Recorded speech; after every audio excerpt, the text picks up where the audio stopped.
Not Culture's opening. Yeah, it's my fault. Yeah, all Culture's fault. Culture's Morning hamsters. Dump. Yes, yeah, the hamsters, correct.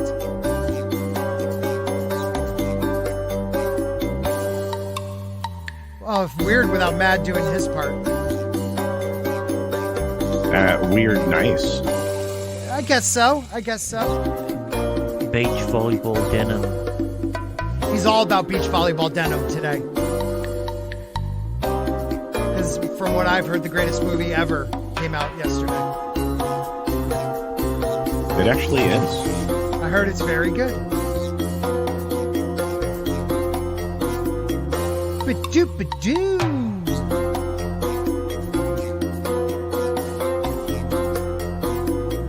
Morning jump for you. Awkward silence. Awkward silence.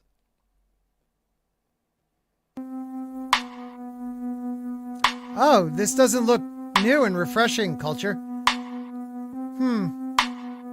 I'm still upside down. You are still upside down, yes, sir.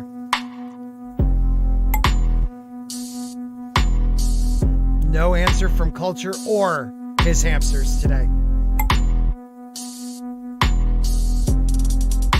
All right, everybody. Here we go. I got to stop it because it's 11 seconds of just darkness. There we go. How is everybody doing? I was about to say tonight, this morning. It is 11-ish a.m. start. It is the morning dump, and we have a great guest with us tonight, this morning. I got to get used to that, Andre. Andre from Midnight's Edge. How are you, sir? Greetings, I'm good. Thanks for having me, and thanks for accommodating by making this a morning show rather than an evening show. Although I see how that would be confusing. Yes, a little confusing for me, but it's all right. We could do this more often. I like these morning ones. This is kind of cool to have. Yes, Machismo, it is missing something. It is missing you. It feels good. It feels good. What the fuck are you talking about? Oh, we started that way too early. We will be yellowed in a second. Yeah. So, Culture, what happened with your intro, buddy? Well, it's still actually processing.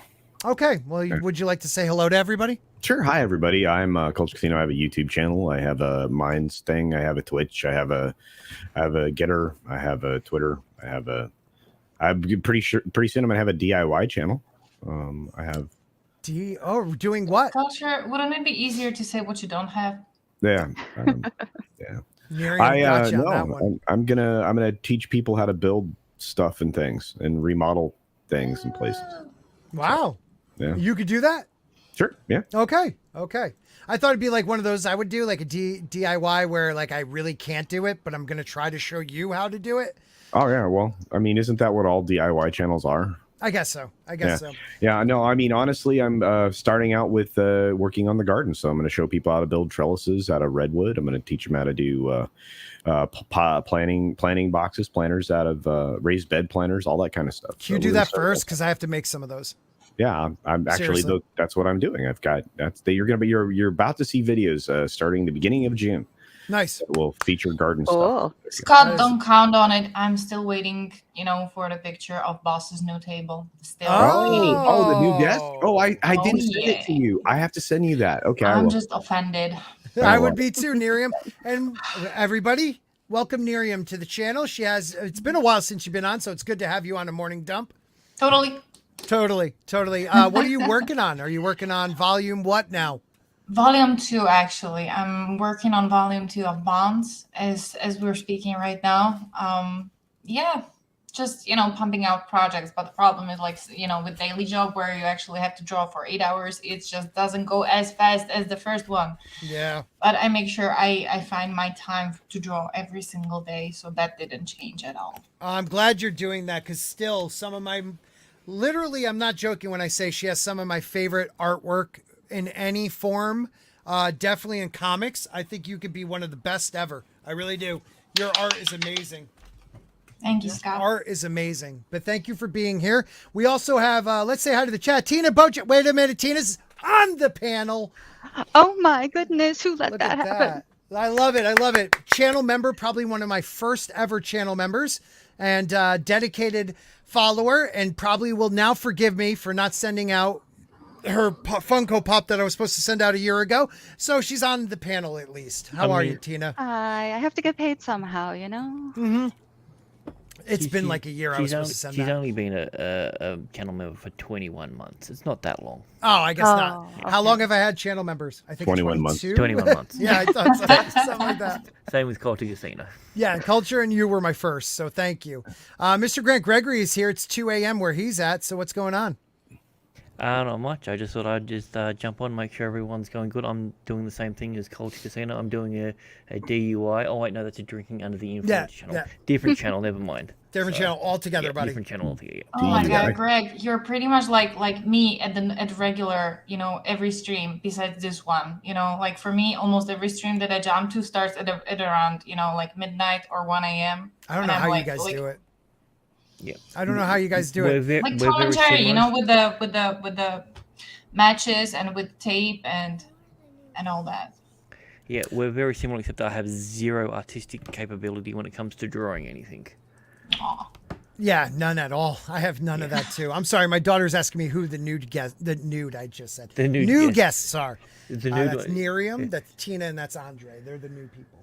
Oh, okay. All right, get back to it. Hello, Before sweetheart. Daddy Hi. slips and says something wrong. All right. So we're going to start out now. Andre and a couple others have not seen Obi-Wan yet. So we're not going to get into Obi-Wan. We might cover a couple articles about Obi-Wan, but I do want to get anybody's first takes on Obi-Wan. Tina, did you watch it? Of course I did. It's a Disney Plus show, but for the first time, I utterly despised it. Whoa. Welcome back to the light side. Wow. You did not like a Disney Plus. This is huge, people, and you're on my show saying it. What was it about this one, without getting into details, that you did not like? I don't know if it wasn't that maybe the characters weren't compelling. I thought the CGI of, the main character flipping around, because the main character is a woman, of course, because, Yes. Yes. it wouldn't be Ben. Yes. I mean, I thought that the idea of telling the story of that time period in his life would have been utterly fascinating. And I thought the young girl was charming, Mhm. but no, it was boring. Snooze fest. Yeah. Yeah, Leia, who's supposed to be 10 and looks like she's 5. Yes. That was weird. But I have to agree with you on that one.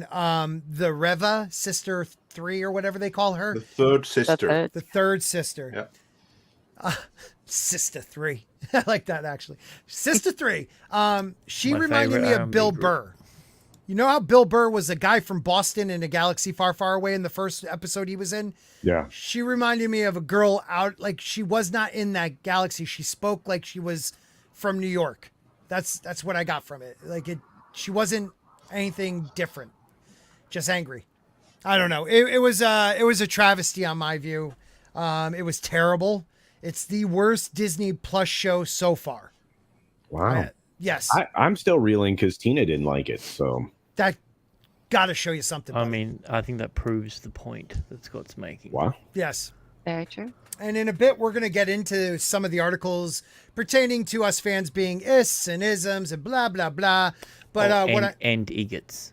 oh, yeah, that too. But what I would like to go over, I want to go over Thor. Okay. We're going to watch the Thor trailer again just to see how emasculated they make Thor, how he's the joke, how once again, you're replacing a male star with the female replacement that's going to be a male replace. I don't know how to explain it. She is no longer Jane. She is Jack Jane, and she is no longer feminine. She is Thor. I don't know if anybody else that bothers anybody else when the male protagonist is switched out with a female, but she's still being written like a male. But it bothers the hell out of me. So we're going to cover that first. Has everybody seen this? I'm guessing already, right? Oh, yes. Yes. Tell many me some times. more Hemsworth butt. Yeah. Yeah. You flick too hard. You I love them pixels. flick too hard. Here we go. So watch a couple. There's one part of this that turned me off completely to this movie altogether, and I'll stop it there. But let's watch the trailer once again. Lion King. Kids, get your popcorn now. Let me tell you the story of the space Viking, Thor Odinson. He was no ordinary man. He was a god. After saving planet Earth for the 500th time, Thor set off on a new journey. Well, he got in shape. He went from dad bod to god bod. And after all that, he reclaimed his title. Okay. Anybody have any views on the beginning of this before I lose my mind? Yes. I thought it was inspired for Korg to be the narrator. Okay. I think it's really weird that they're on an alien planet and they're talking about popcorn. Yes, that is a good point. I never even thought of that. Do those kids even know what popcorn is? Okay, good answer. In the MCU, they evidently do. Yes, I guess and we got like one glimpse of new Asgard, which is in Norway, so that was cool. Yeah, that's the best I can say about it so far. It has a golf course. Actually, now that you mention, why was Mjolnir flying towards Thor just to cock tease him? That's what pissed me off. Okay, now we're getting to it. Now we're gonna get into it. Yeah. Wasn't it like his kind of like imagination or something? No, Nope. It's not. And I also wonder what super glue did they use to put Mjolnir together again? That's one heck of a glue.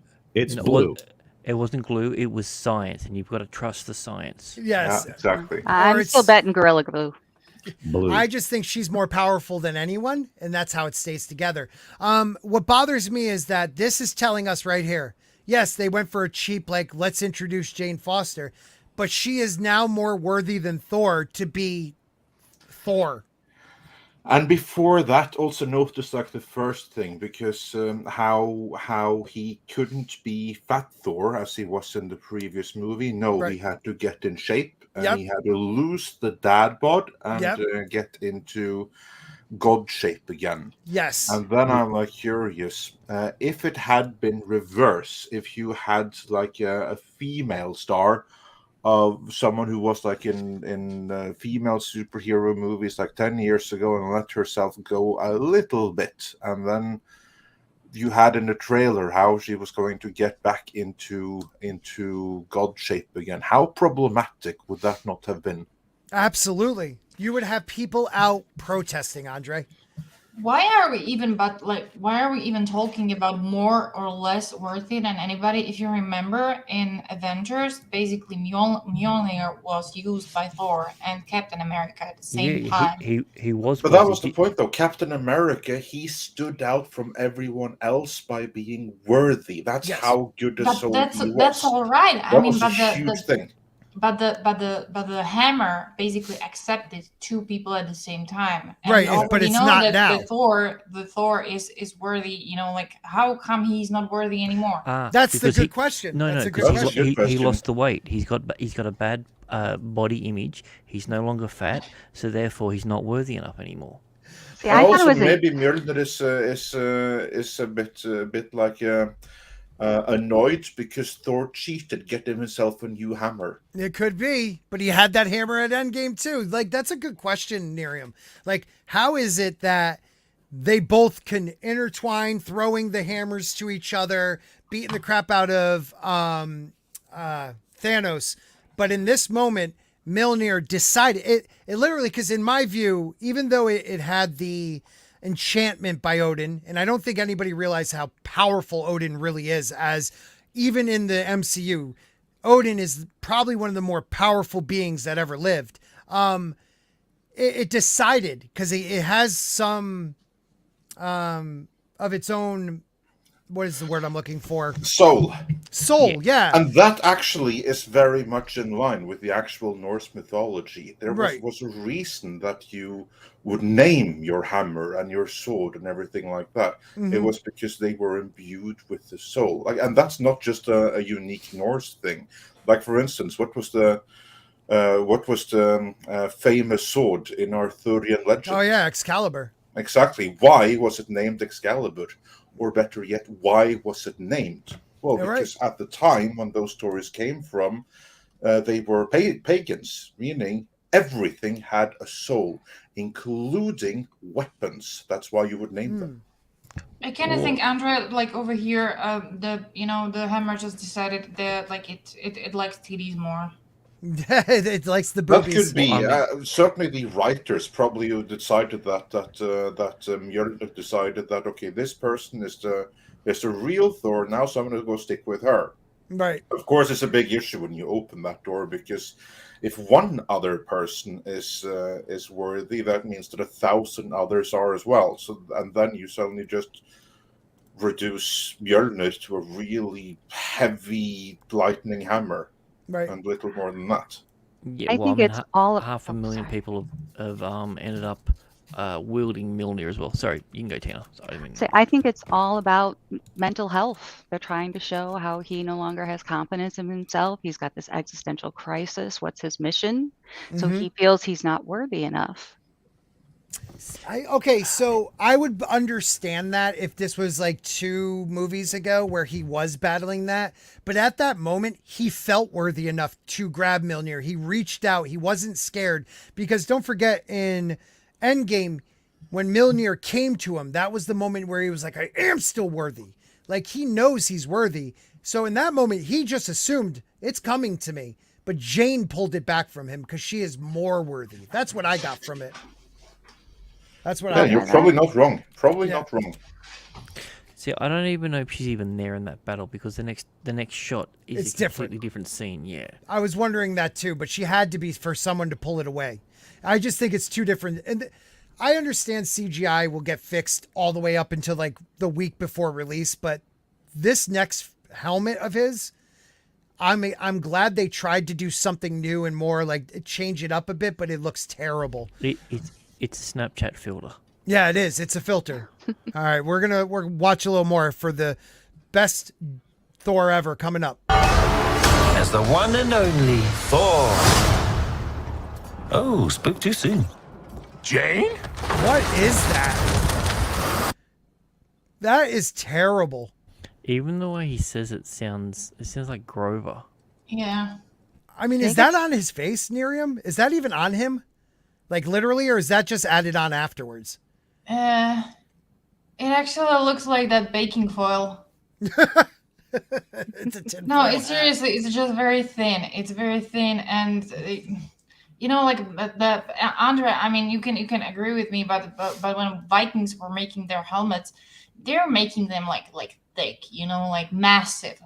And this looks like a thin baking foil. Yeah, basically this thing right here. Of course, they're not trying to go for anything like actual Viking or Norse mythology as an inspiration. This helmet right here, that looks like something that started out with Wagner, because much of like the Viking imagery comes from Wagner's operas, The Ring of the Nibelung and stuff like that, right? So it looks like that's the source inspiration. That's where, Right. where like this imagery of like Vikings with horned helmets come from. Very little of that actually ever happened. And this appears to have started out with that. And then I guess that Jack Kirby must have done his take on it. And then someone got high and that to 11 for this movie. Yeah. Like I can only imagine that when they're putting the costumes for the characters, they're actually like deciding among different types of designs for each part. Somebody terribly failed with this one. Well, I almost feel like Andre. It's like Jane has to have. I'm sorry, I keep going to this, but you got to look at it in the scope of this is what they want. They want Jane's armor to look better than his. Probably. But here's like the thing though, that Chris Hemsworth, he's already a big and massive dude. Yes. So he can be completely naked and he's still going to look big and powerful, as we shall see later Yeah. on. Whereas Whereas Jane Foster and the actress playing her, yeah, thin as a twig. Is that an expression? that is So that's a basically, good they one. need the costume design and everything like that to add more power to them than their frame and their build and their whole presentation naturally comes with, which means that she, by necessity, has to be over designed compared to him in every detail. Right. I mean, yeah, they've also done stuff in the past with him where they've altered the trailer of Thor's image. So this shot that's right here, right now, might not even be in the film. Oh, I could see that. I could see And at it least might, not this. Go ahead. And also the helmet might be CGI'd on. Although I will say this, the Taika Waititi, for all of his other flaws, and that list is increasing. Yes. He, at the very least, he has, in his previous movie, he did pay tribute to the great Jack Kirby. And that is something that I wish that more Marvel directors should have done. I mean, Eternals would have been tolerable if the movie had been more of a tribute to Jack Kirby, which it wasn't. Yeah. But there's a time and a place for everything, and I don't know that this was the time or the place. No, and we got 44 people watching right now. Thank you guys. Hit the like button, share this out, let people know that we have Andre on, and we have Nerium on, and we have Tina Bojan on, first time on the channel, which is beautiful. But a question I have for you guys is, there's an exact shot coming up taken right from the comic books. When will the artists and the creators of these that are still alive get financial support from Disney for ripping off their work completely and just putting it on film? That's starting to really tick me off, how much these guys are not getting paid for what they created, and that now Disney is actually stealing directly from their pages. What do you think about that, Mr. Culture Casino? I think Culture is watching another stream. No, right I now. was muted. Look, which specifically do you want me to answer that question? You know what? Let me first your takes on what we've been talking on. But if you want to, like, Disney not paying artists. What you've been talking about is the glorification of mental illness and what we're seeing across the board in entertainment, specifically from Disney. Yes. You know, and whether or not this starts, you know, with a conversation around grooming, whether or not this starts the conversation, you know, around the emasculation of all men, and mistreatment, straight up misandry. I mean, you know, these trailers now represent some serious problems with you know, their worldview. Disney has adopted this anti-nuclear family worldview, and it's portrayed in almost every single one of their films. And you know, I know we're going to talk about it later, but if you juxtapose this kind of stuff versus what you get from, let's say Top Gun Maverick, right? That is a genuinely different film that actually, you know, puts you in a position of escapism. It gives you a sense of pride, satisfaction, enjoyment that you don't walk away from these films with any longer. I mean, honestly, once we started to destroy Star Wars, that was the point at which the inflection point where Marvel started to head downhill as well. Right. And again, I mean, it's, you know, men bad, women better. And, you know, and again, I mean, it's the ideology here where you have to knock down your hero to bring somebody else to the table is complete garbage. Right. You lift up the person you're trying to lift up. You don't have to tear down something else, but that's not the way Marxism works. You have to tear everything down to bring everybody back to the same level, because that's equity. And that's what this is in film form. Was that the answer you were looking for? I like that answer. I do like that answer. I think Disney's always been anti-nuclear family, though. I mean, you go all the way back to Bambi. All these poor children are motherless because they always believed that, well, if a mother was there, whatever the tragedy would have never befell them. That's weird, because it seems to me they are always fatherless. Their fathers always get killed. I'm thinking Bambi, Nemo, Snow White, Cinderella. But that was a different Disney, though. I mean, because that was even Finding Nemo. That was back in 2003, so it's almost 20 years ago. It's actually 19 years ago this summer. Wow. Whereas Snow White and stuff like that. I mean, the people working at Disney today, they hate Snow White. They hate Bambi. They hate Walt Disney. They hate everything about the history of the company that they work for. And so they want to make it better. Right. That's what many of the activists are doing there right now. That's kind of what we see on screen. Right. I'm not saying that's a good thing, but that's kind of what we're seeing. They're making up for the mistakes of the company of the past. And I like how you showing how virtuous they are. You know, and it's like the Lord of the Rings super fans that we keep seeing, that they're huge super fans, but it could be better. It could be better. Yeah. It's unbelievable. I just want to catch up on a couple super chats. Eric K for $5. Thank you, Eric K. Helped me be added as a mod on Gary's channel last night after 2 years of being told I would. So thank you, Eric K. God, I hate Take a Pee-Pee. He cares nothing of actual mythology. He has made the Thor into a weak joke. I can't disagree with that. He's the butt of every joke now. No pun intended for later in this trailer. Do you think he's doing that as a focused attack on Thor, or does he really think that works? Because I always wondered that about Taika Waititi. Is he like more devilish than I thought, more calculating, or is he just like he's a better, funnier, more well-read version of Rian Johnson.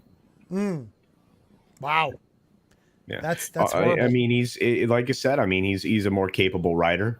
He has more imagination. I mean, if you look at the things that Rian Johnson is successful with, and I can point towards Knives Out as the most recent example, that's fairly basic. Everything that he does is paint by numbers. He literally could have stole it from anybody, whether it be Hitchcock or someone else, and pulled their concepts to craft it around his own narrative story. Yeah. Taika is at least pretty thoughtful about the way he puts a story together. And, I know there's a lot of people that have, an excessive love for Jojo Rabbit, which I thought was an okay film. It was good. These are the kinds of things that, that kind of align him with Rian Johnson and similar. I mean, and he's going to continue to wear that line forever where he says, "I'll destroy your mythos in a minute, baby." Well, but I'm glad you brought up JoJo, because he uses Hitler as the butt of all the jokes because he hates Hitler. Now he's doing the same with Thor, but loves the character. But do you really, if you're using him as your foil, as your joke, as your end of every funny sentence is making fun of Thor? To me, it seems like you don't love the character. You love to make fun of that character. Well, but that's always been his little snarky humor. I mean, that's one of his, I believe, one of his traits. Again, it's he uses the things that people are comfortable with as a vehicle to destroy. And that's just kind of been his way about doing it, especially if you watch something like Jojo Rabbit and things. Right. Right. We have one more from Blue-Eyed RoofKorean, the base, for $2. He says, "I, for one, welcome our new cultural overlords." He's kidding. That's sarcasm. I know that, definitely. Thank you, sir. Love him. We'll get back to let's watch the rest of this and see how Thor makes out. The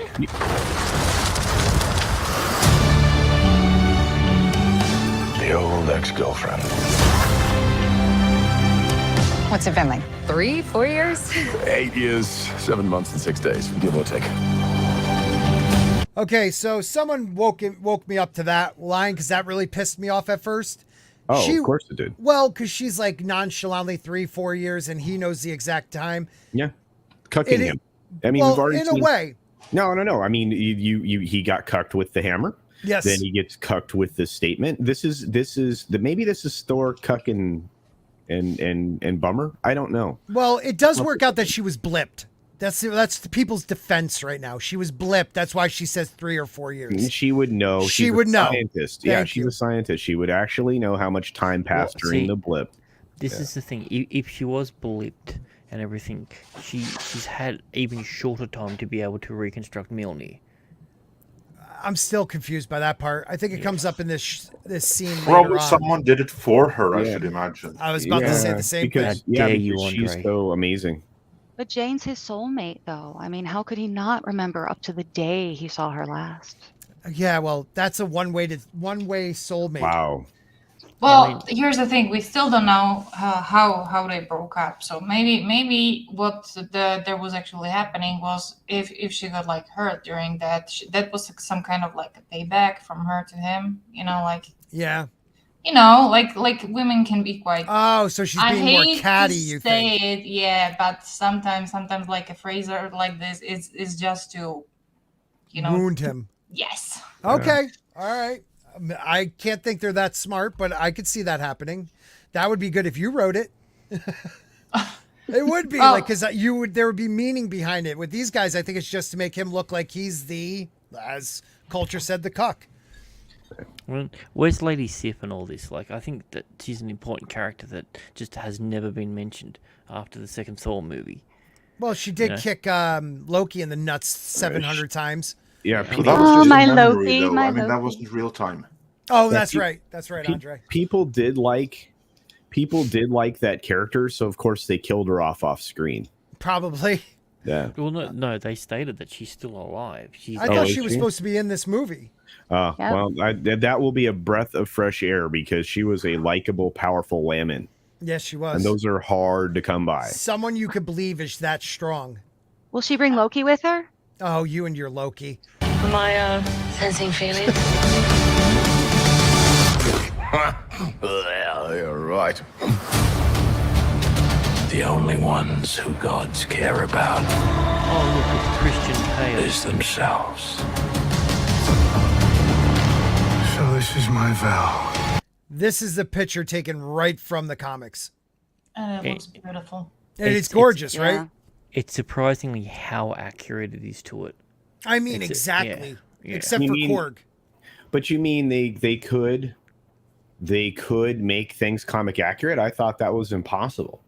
Well, even if they do, they don't pay the person that actually was the one who thought of this. That's true. I mean, that's a gorgeous. I know they're going to say it was we're throwing out, love to the comic book writer. Why don't you throw out some money to these people?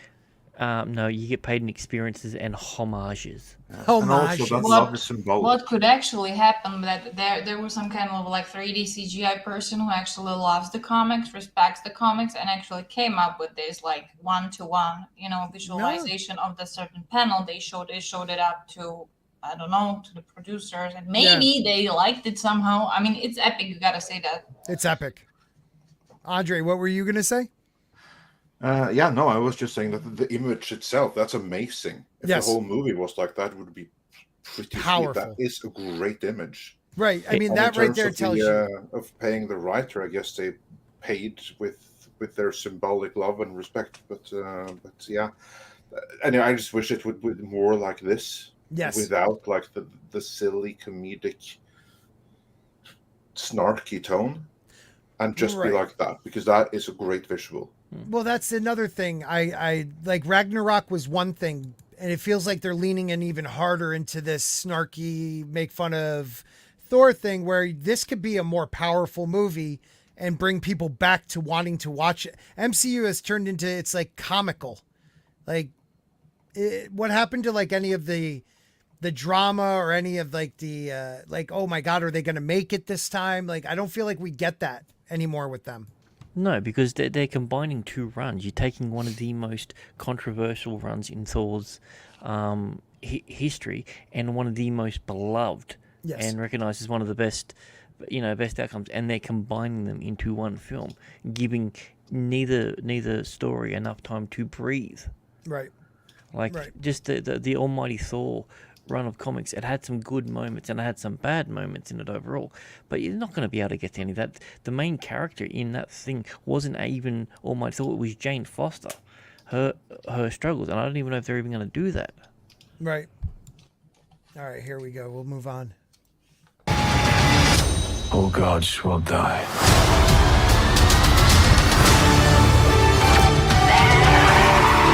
I just want to say that was very, very impressive what you did back there. He's just my first bad guy. So they put back Mjolnir together, and she's able to break it apart into pieces to take out 20 Roman fighters, Greek fighters, like it's nothing. Like, what is holding this together? I need to know. Science. Magic. Well, of course, according to Arthur C. Clarke's The Third Law, or whatever it was, then those two are indistinguishable, aren't they? Any science that's too advanced for someone else is like magic to them. Right. It is a cool looking moment, though. I got to give them that. There are some moments where it's like, that's a cool idea, but how does it happen? And it kind of does make sense because, like,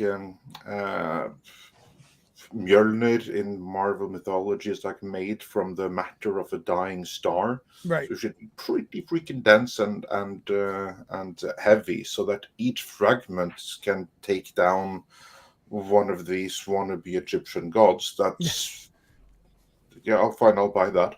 Yeah, I'm with you. And it was imbued with the never-ending storm. It was the dying star that held the storm, which is essentially the essence of Mjolnir. So it makes sense it being capable enough to do that. It's just a weird visual, I think. Yeah. Yeah, I don't. We'll Science. See. Yeah, I know you guys are thinking way too hard. Here we go. He's just my first bad guy. You never forget your first.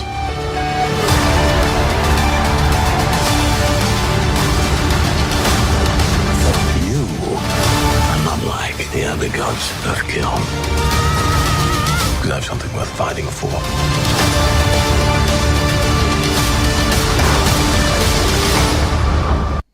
And this You is where do a lot realize of people. that the height difference between the two of them, she is a midget and he is a giant human. Yeah. And they just made it so that she was taller than he was. She's wearing 2-foot lifts. Yes, 2-foot lifts indeed.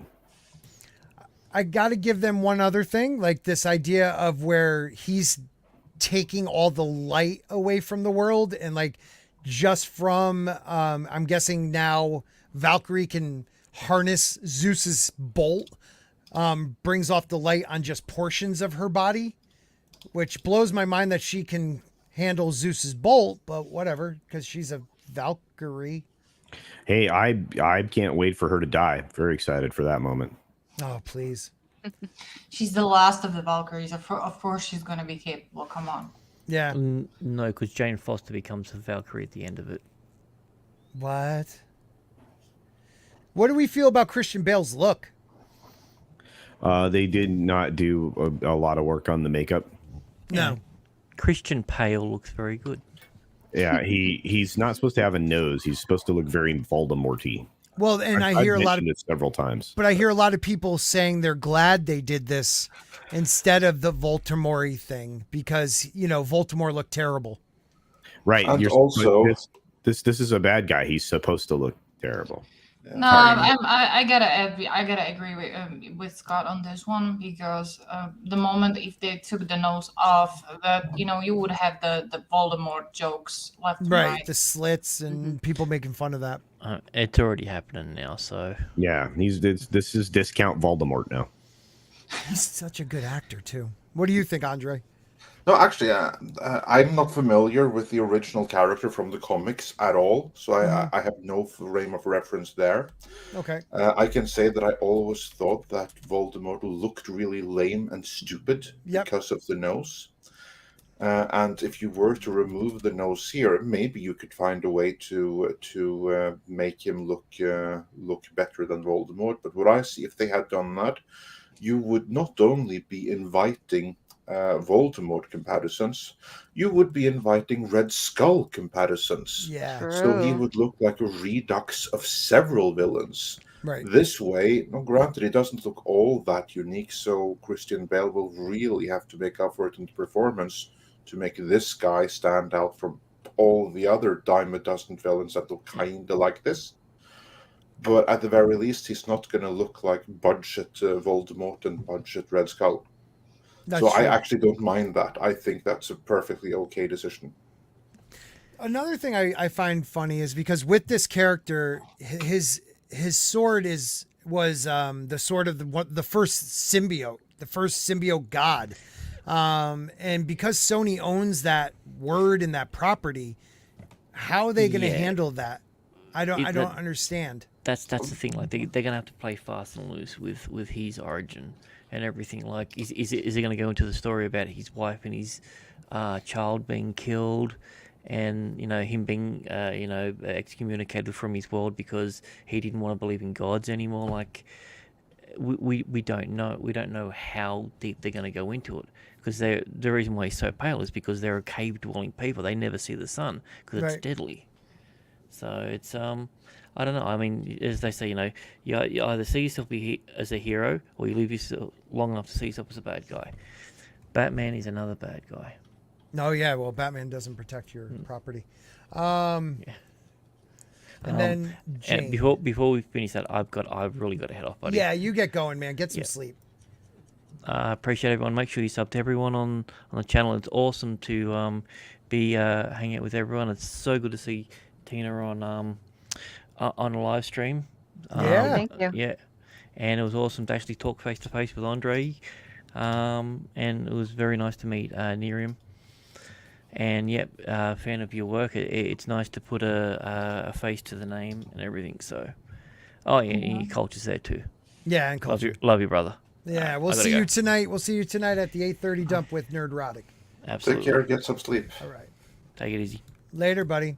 And that reminds me to let you all know tonight we do have another dump at 8:30 p.m. and that's Eastern time with Gary from Nerdrotic and a different panel of. I guess actually that's more of the normal panel. So we'll have Jane and Mark with a C and Rhino, and we'll be talking Kenobi tonight. I can't wait to hear Rhino's feelings on Kenobi. Oh, I'm sure those are going to be very positive. Well, he's so calm. He's so calm. Yeah. He's a calm guy. Eloquent too. Yes. And his brevity is surprising. Yes. All right, let's finish it off and get the butt shot. You did say you wanted to finish off the butt Let's shot. see who you something are. like that. And take off your disguise. And flick. There you go. There's your butt shot. Thank Now, you. You're Apparently welcome. it's a something else shot for the ladies. Hello, Yes. ladies. Yeah. And this is one of those times when if I were Taika Waititi trying to go for a joke, I'd be like, "Here comes the hammer, little MC hammer." Oh, Yeah. Do you notice? I don't know if you could tell with there, but he has a new back tattoo. I can't see it.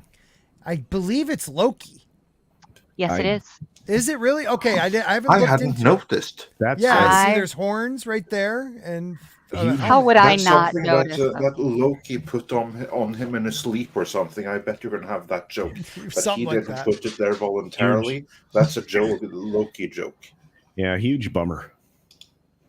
I don't know. It's just like they degraded the whole Thor Yeah. into a completely another dimension. You know, they keep screaming about how about women, being in the movies and how they are being sexualized, and then you see this and I mean, I'm a chick, and I just find this hilarious. Yep. It's that you got to go for it. Now, if that was a female shot, though, it wouldn't happen. Let's Oh just my put it this God. way. Just imagine if it had been the exact same scene Yep. with Wonder Woman or Captain Right. Marvel. Oh my something tied up God. Oh there, my and God. been flicked up, so hands tied to the side, Assault. naked in front of the rest of the Avengers Yep. or the rest of the Justice League in case of Wonder Woman. Right. Imagine if there had been a scene like that. There would be riots in the streets. Yes. But it's all right now with male nudity. And you know what? It is what it is. If he felt fine doing it, but we always have to look at the reverse. It's actually not about the nudity itself. Right. It's more about the implication of the scene itself. It's the humiliation and the Yes. emasculation. That's what it's about. It's not about the nudity per se. It's about humiliating him. Mhm. It's about stripping him down while he's tied up in front of everyone. That's what it is. Right. I'm just with gonna you. say I really hope that when actually Chris Hemsworth gives a speech about this, he's not gonna like shit into his own mouth, saying that women are right, to feel like this, and it was completely okay to portray this scene, because I just hope that he has some brains left. And he might not have a choice because, again, during the movie's marketing campaign, he's not there on his own behalf. He's still Right. acting. Whenever you have actors who are doing the promotional tour, they're answering interviews, they are still acting. It's part of their performance. It's the whole promotional tour thing. So he will be saying exactly what he has been told by his publicist and Marvel to say.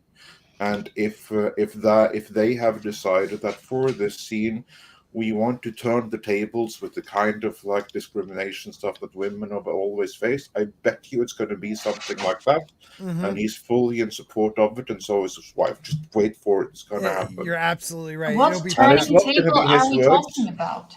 It's going to Sorry. be the words of the publicist and Marvel, and the discrimination was the one that they imagined happened. Yep. It'll be prepped and ready to go. He'll have that ready, that line ready to be said 30 different times to 30 different interviewers. Exactly. Yep. All right, we'll finish this off, and then I'm going to show you. Oh, you flicked too hard, damn it! Shall we help him? Eventually. Grape. Oh, Thor. So, real quick before I knock this out here, this is what Gore looks like in the comics. So, Okay. it's a much different looking. Okay, so it's a combination of Davy Jones and Voldemort. Good. Yeah, in a Yeah. way. In a way. And So, you so see how his basically, he hand's looks symbiotic? like he looks like that Squidward dude who was like the assistant of Thanos. Yeah. That's what he looks Yes. And I think that's why they didn't want to make him look that way. Also, you got Christian Bale. You don't want to cover him up too much, I guess. But his whole power comes from a symbiote like sword, which is like able to kill gods. I don't know how they're going to translate that without Sony giving them the all right to do that, which I don't think they did. So I don't know how they're going to pull off this amazing character. I can offer two possible solutions. Mhm. One is that they got Sony to sign off it in return for something else. Okay. The other is that they're simply just going to do some clever renaming or changing of the origin and backstory. I'll give you one recent example where they did this. Doctor Strange and the Multiverse of Madness. Mm-hmm. That huge one-eyed or big eye monster thing, squid thing with the huge eye, right, in the beginning of the movie. Yes. That was Gargantos? chasing America Chavez. Yeah, Gargantuous. Yes, Yep. they called it Gargantos or something like that. That was the movie name of the character. The reason that they called it that is because the original character, the one that you know from the comics, is Shuma Gorath. Okay. And Marvel doesn't own Shuma Gorath. No, Shuma Gorath is owned by Conan Properties International because it's an original Robert E. Howard character, first used in Conan comics, and then from there into Doctor Strange comics, where the character became something of a mainstay, enough that they used the character in the movie. But when they used it in the movie, they wanted to use the look of the character, but they did not want to pay Conan Properties for the name. So they changed it from Shuma Gorath to Gargantos or whatever it was. I know for a fact that Conan Properties weren't too happy about it, let's say. Wow. So change the name. It's not the same. I swear, everybody. So Tina sent this over. Thanks, Tina. It is definitely, look, it's Loki. Oh yeah. Oh my. With they highlighted it, but it's R.I.P. Loki. I'm wondering what the other stuff is. Like, it's going to be. It's his helmet. Look underneath. It's his helmet. It's Loki's helmet. It's Loki's helmet. I don't know what's to the right of it. I don't, like what the whole thing is, but oh my God. Some runes or something, maybe. I don't know. It looks like some kind of peppers, like paper, ancient paper. Oh, with yeah. some stuff on it. Like a scroll. Yeah, scroll. Right. Well, so you know what? I am going to share this Culture. So hold on one second. Because Culture brought something up, like the scene from Your Highness where Natalie Portman was naked. Or butt shot. Let's see if we now put her in this film. You know what I mean? Like, now she's in that same spot. Will people react the same way? I don't think they would. Like if it was her, she would be, why are you doing that to this young lady? So it is once again taking the male actor and belittling him and giving you that particular scene right there. I mean, even in the movie, they CGI'd, or maybe it was the trailer for the movie where they CGI'd up that and gave her and changed the G-string to like a full underwear, basically. Because I do believe that shot was from the movie Her Highness? Your Highness, yes. Your Highness, yeah. Yep. Oh man, that's crazy. See? I don't know. I'm worried about this movie. Once again, because I keep saying I'm worried. I'm done with the MCU. I'm done with Star Wars. Like, I'm going to be Welcome. Yeah, I know. It's good to see you guys all here. The only thing I'm waiting on, and I'm not happy to wait on, but I want to see what they do with it, is House of the Dragon. I want to see how they cover it. It is an interesting moment in the lore, and it's a complete, moment in the lore of A Song of Ice and Fire. So we don't have to worry about George catching up with it, but they did make some major changes from book to book that I know they're going to do, and it's going to bother me. And I'm going to have to ask Gary about that tonight, but they've taken our mythos, our legends, our comics, our IPs, our movies, and they've just turned them into jokes in less than 20 years. It's unbelievable what they've done in 10. I don't know how anybody else feels, but it's sad to watch the downfall of all this.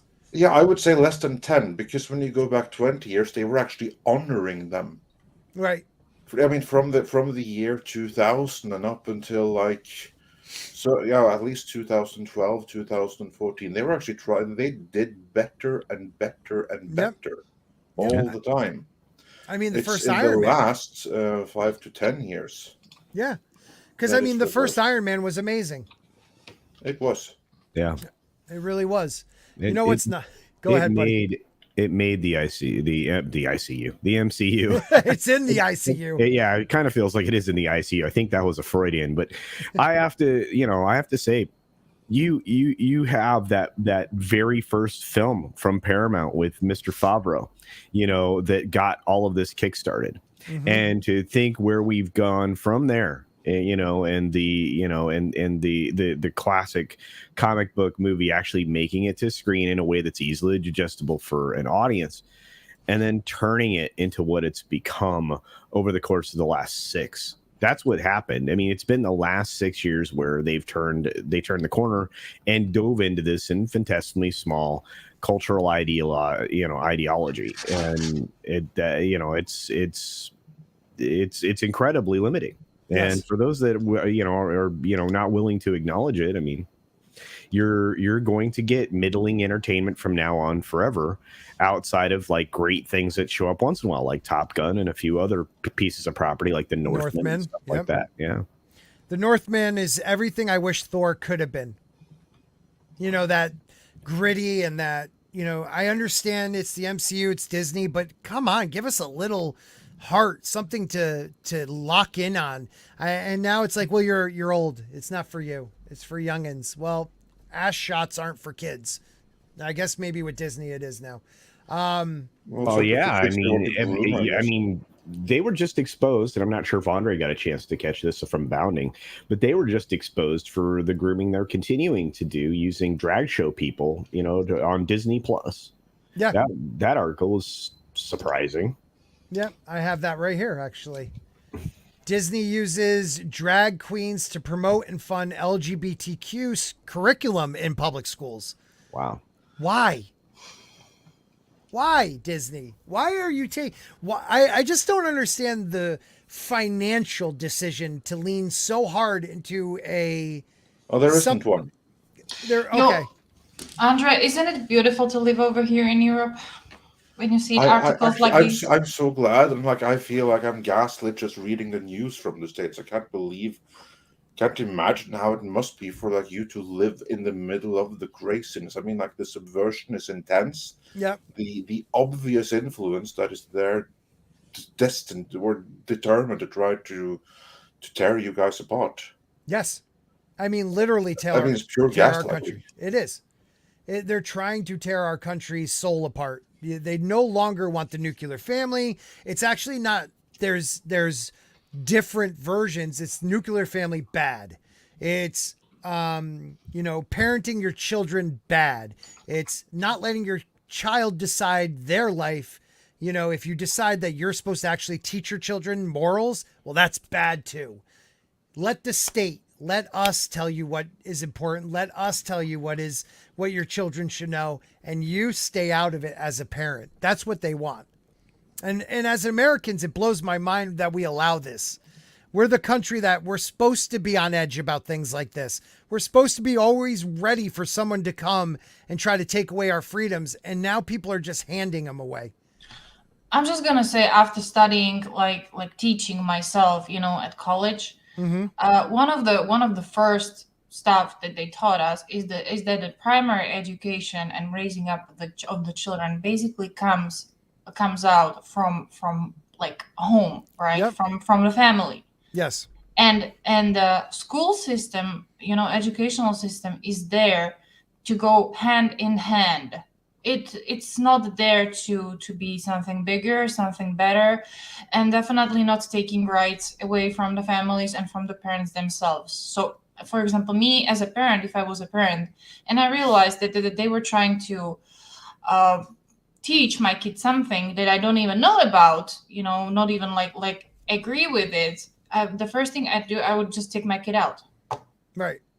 I mean, look, this is straight from Disney Plus, where they're like trying to sell you on this Pride Month crap, where they have this woman wearing a Mickey Mouse, rainbow pan trans activist gown.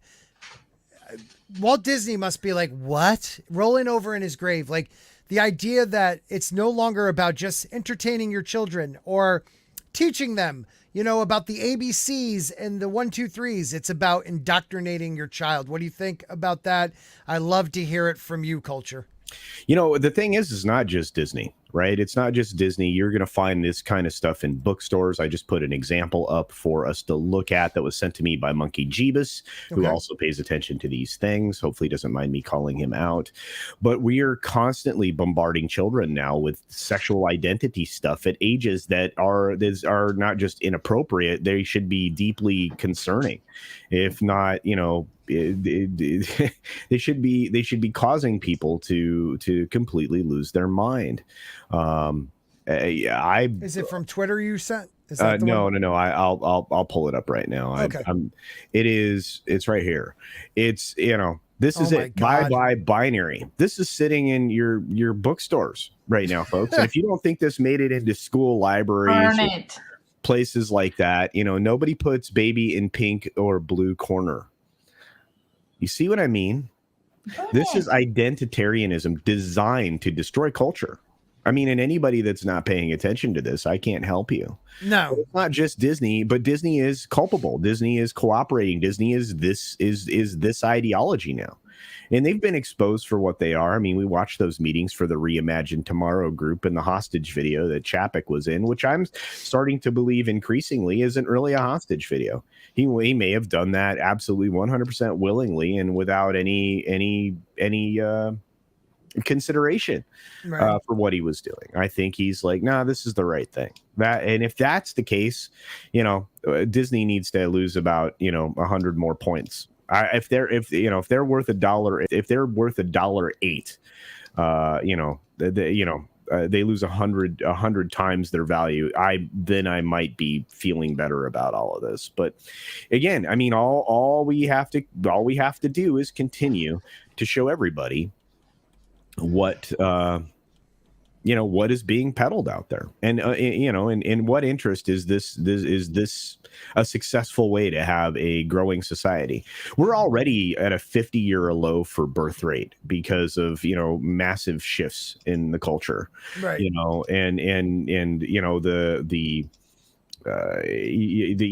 clinics that are available that have been pushed forward for a very long time by a eugenicist, a criminal lady. People don't care about that though. Yeah, well, that's people crazy. should. People well, should. Let me ask you guys this. Blue-Eyed RoofKorean, the base for $2 brings up a great point. Panel, I thought woke agenda was global, not just US. It is global, but here's the thing. It is only aimed at the West. There's no wokeness in the non-Western world. And 90% is in the US. Like, for instance, you come to Norway, you come to to Czechoslovakia or to but you're not going to see any wokeness there, and what little there is going to be rejected by the majority of the people, and even the majority of the pundits. I mean, like even here in Norway, we have university professors that speak up and say that universities in America right now are no longer places of science, liberty, or anything like that. Yeah.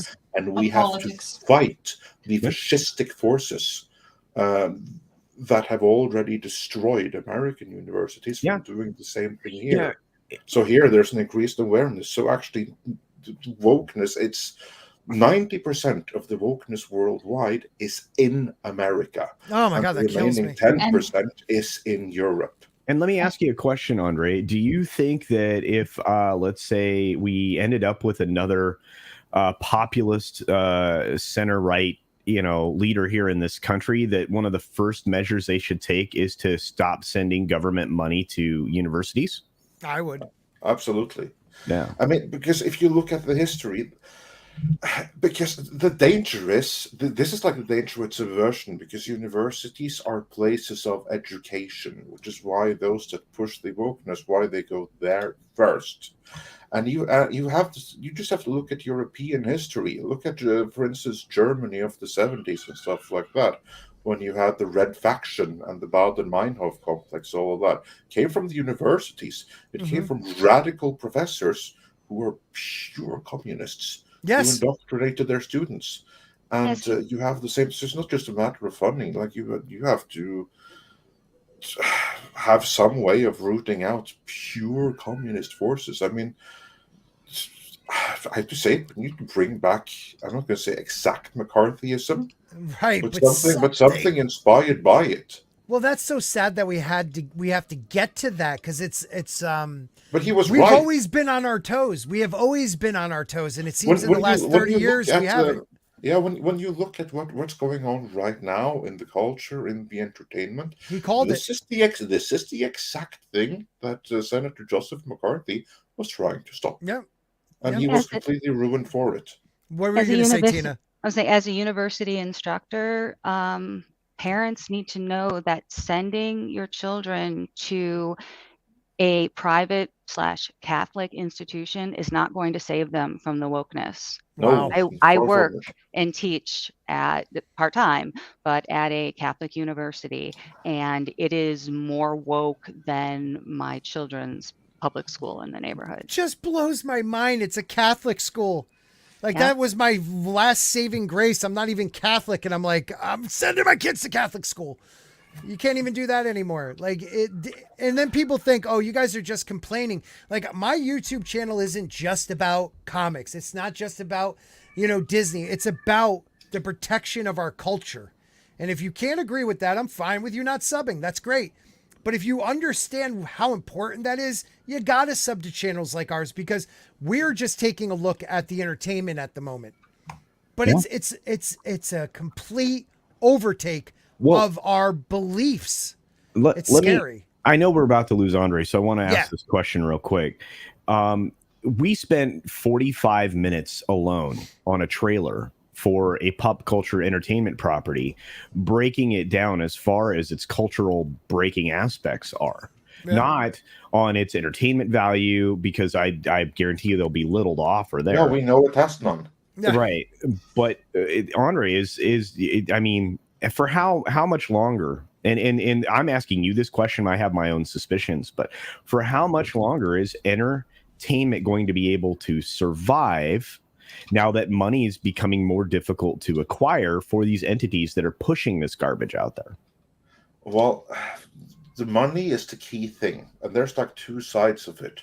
Yeah. One is the money that is infused into the production side of things. Like, for instance, you have all of the, let's just call it ESG money from investors that do not necessarily expect a return on their investment. Like, much of the Star Trek Discovery funding, for instance, came directly from that. It came from investors who did not expect a return on the investment. Instead, they were investing directly into the message.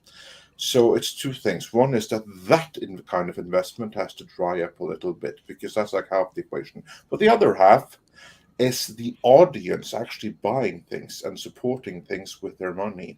As it is right now, for instance, with the case of Marvel, it is still so popular with the general audience that even though it still doesn't get the kind of repeat views to push it to 1 billion, case in point Doctor Strange, case in point the Eternals and stuff like that, there are still so many who now have such affection for the Marvel brand, for instance, that they still go and support everything. It's when those people that go and support everything, when suddenly a Marvel movie doesn't do 800 million, when suddenly it does 600 million, 500 million, that's when you kind of like start reaching a breaking point. We're not there yet. We're getting there, but we're not there. There are still too many audiences that haven't woken up to what's going on, or they haven't accepted it. And if they have, they still haven't gotten to the point where they are so horrified by what is happening that they'll withhold their money from going and seeing it. That's kind of what needs to happen. We're not there yet. Yeah. I don't know, Andre, and I know, again, you have to leave. And hi, Tom. I don't know if because people also give me crap. Well, you're watching it. I'm doing it for a reason. I know that might sound like I'm BSing, but I really watch it so I could tell others. And I do have people that only watch our channel to hear what we have to say, so they know not to watch it. To me, that is the easiest criticism in the world to shut down. Like, if you're watching it, yeah, I'm watching it, so you don't have to. Yes. And I always also counted with, like, I'm sure that me paying for one ticket and giving a review of Paul Feig's Ghostbusters, just judging from the comments and video views, that cost tens or even hundreds of thousands of others not to buy a ticket. So Amen. I would say that was well worth it. Yes, sir. Oh, so we'll let you go, Andre. We'll say hi to Tom and bye to Andre. God? That was awesome. Ship's Viking horn. Night, I guess, or something, I guess. It was a Viking horn. Yeah. Oh, nice. That was a great Viking horn. That was the Yalla horn right there. Yes. Andre, thank you so much for joining us. We'll do it again. Sure, I show up and he leaves. I know. Well, you got to be on time. We'll have another morning dump. He defended you, though, Tom. What's this 10 o'clock bullshit? Well, it's for our good friend Andre. I thought it was at 11. Well, it's 11 a.m. Eastern. Yeah. You got to remember to look for the little stuff after the your time zones. Thank you, Andre. 11 EST. That's what we said. Yes. For a while now. But Andre, you're always welcome back. Fun. Yes, they are fun. What are you guys working on? What are you coming out with next? Let the people know. You got a video coming up. The next video that will be dropping is probably one where we break down exactly why Lucasfilm are so hell-bent on preserving the legacy and the image of Rian Johnson and The Last Jedi and his trilogy that will never happen. We didn't drop that yet? No, we did not drop that yet. So probably that will be the next video. That sounds good. Depending on some external factors, such as like approval for some people. That sounds like a very good one. I can't wait to hear it. So that's next, and beyond that, we also have more Star Wars videos coming. We have some DC videos coming. We have some more Conan videos coming, which is close to my heart because that's actually good. Speaking of Conan, I'm getting better. Speaking of Conan and Star Wars, did you read that Favreau article I sent you yet? No, I haven't had time to dive into it just yet. Because he was saying that he was trying to capture parts of Conan the Barbarian and some other stuff for Book of Boba Fett, so I figured you'd have some fun with that. Well, he failed. He failed. Oh my God. Yeah, that's kind of what I was trying to tell you yesterday. He may have tried, but he failed, and he failed miserably. And I don't know what the hell he was trying at. It was supposed to be The Godfather meets Conan. What? That is the dumbest thing I've ever heard.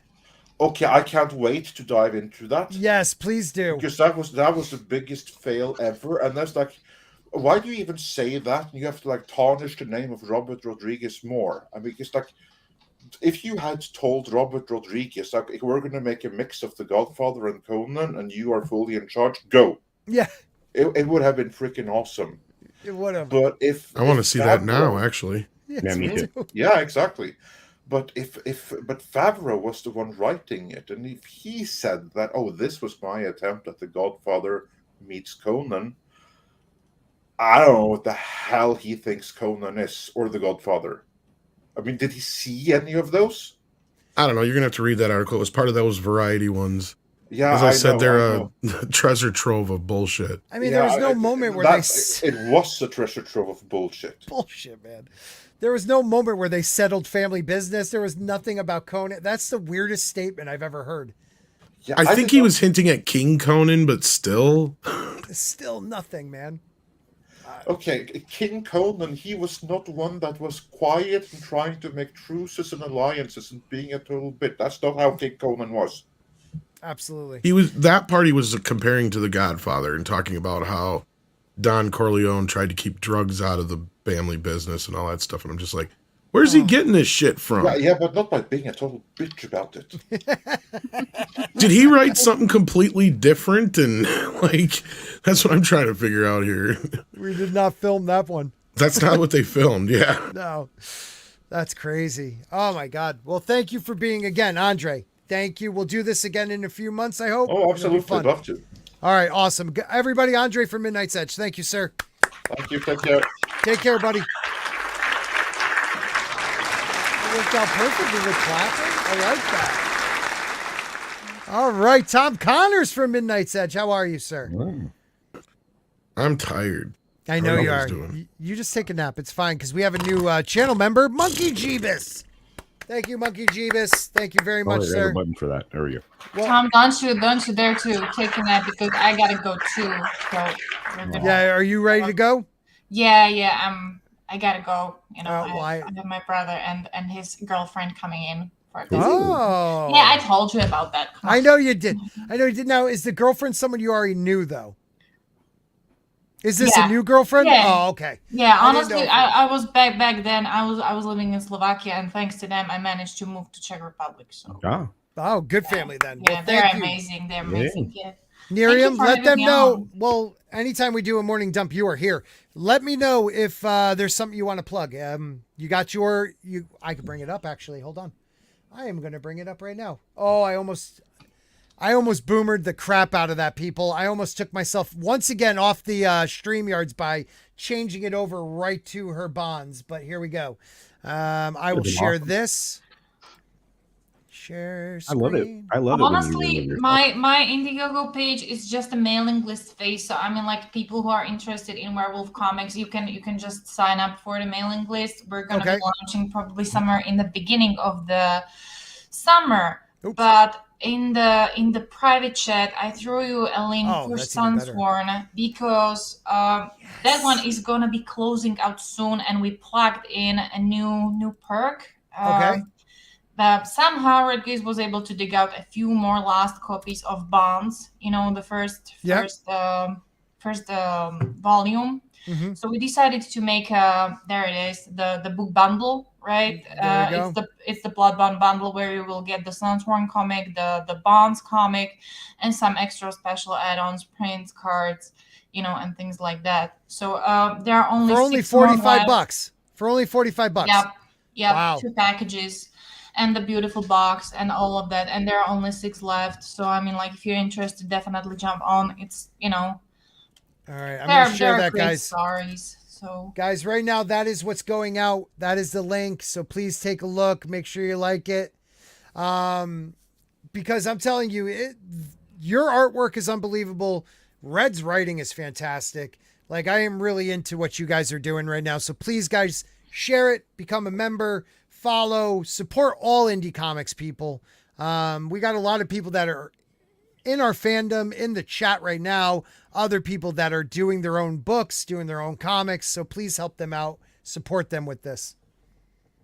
Yeah, thank you very much. You rock. Once again for having me on too. Of course. And have a great day. You too. Take care. Thank you for being here. Bye. Nice meeting you. You have a good one. All right. So that is some a little late on that. I'm sorry.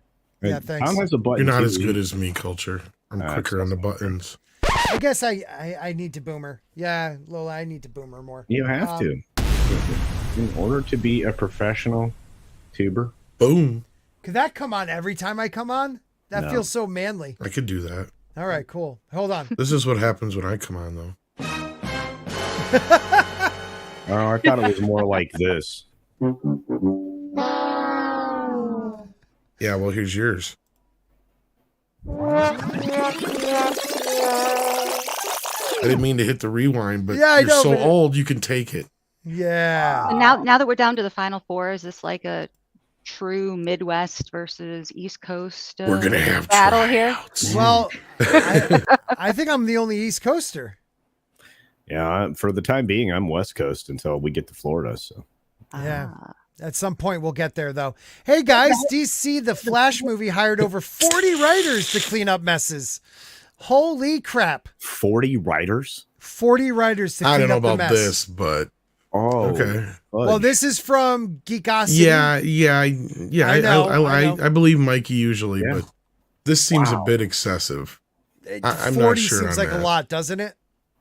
So I'll read a Maybe. little bit. Because that's like, because they've been working on this for the last 5-6 years, unless you're counting all the writers throughout all the years, maybe. But Well, I mean, they did announce it back in 2014. So that blows my mind still. I mean, we are 8 years separated from this, and we still won't see this for till next year. That's how bananas that is. Holy cow. yeah, I don't know, man. I don't know. Mhm. All right, so And Ezra's not helping, by the way. I mean, he's the bestest ever. I don't know. He's allowed to get no, away there's with much anything. better than Ezra. What? Better than Ezra. There's a whole thing about it. There is better than Ezra. What a band. DC's The Flash movie reportedly went through 45 different writers. Ironically, the one DC solo film that's been having the most trouble finding its feet has been The Flash. Warner Brothers originally announced The Flash in October 2014. It was alongside several others like Wonder Woman, Aquaman, and Shazam, which is like the one I like the most. I'm sorry. However, those movies hit theaters and made millions. On the other hand, we're still waiting on The Flash. Nevertheless, almost a decade later, the new Warner Brothers Discovery will unleash The Flash in theaters next year. Does anyone believe we will see it next year? No. I don't know if we're ever going to see this movie. I feel like they're going to just keep kind of pushing it away and shelve it because of all the shit he's been doing, but I don't know. I want to see that. I love that movie. The movie has seen several high-profile directors, writers come and go, creative differences with studio. At one point, Phil Lord and Christopher Miller were to write and possibly even direct The Flash. Sadly, the talented duo left the project to work on Disney's Star Wars spin-off Solo, a Star Wars story. That was crap. Ezra has found themselves in legal hot water. Yeah, Ezra. I want to get to the 45. So 45 screenwriters. Is that the one for each Earth in DC multiverse? They reportedly, They reportedly that a high-profile comic book movie recently submitted its final script to the WGA for screenwriting credit. They added this unnamed movie will be released next year. So wait a minute, they named it with 45 different writers? Would you actually put that? If they didn't make it all the way through, like if they put anything into it, you have to add them, right? The writing guild rules are kind of chonky. I don't know how. I think they can only list so many writers. Right. Right, and isn't Script Doctor's entire job about beefing up scripts and not getting credit he for basically he wrote out on Twitter because he retweeted this and he's like, all they had to do was hire me. One person or something. Well, that's who I found this from. I found it from Yeah. Script because that was an awesome tweet. Is he awake? I'll send him the link. We can ask him send about him the it. link. He's honestly, I mean, this is Scripts Doctor. I don't know if I believe 40 writers. I just don't know if you can physically have that many writers. Okay, but how many directors does Kathleen Kennedy get on a given project? No, I get what you're saying, but 45, like, look, okay, here's my point. Even if, let's say, you have 2 writers working on it at each time, you got to give each of those writers a couple weeks to months to work on this shit usually. Even if they give them a deadline of a couple weeks, the math just doesn't even add up there with 6 years. Like, I don't know. That just seems like an excessive amount of writers, unless Mikey's counting every writer who's ever worked on a Flash film since the beginning of time. Like, this just feels not real to me. Like, I just don't get it. Yeah, it just seems like a lot. That's in that.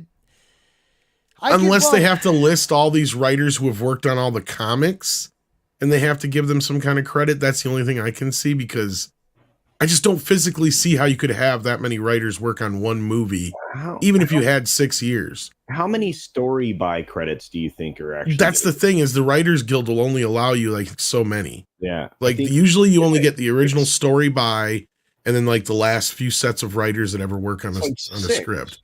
I think it's 6. Yeah, 5 or 6. Yeah.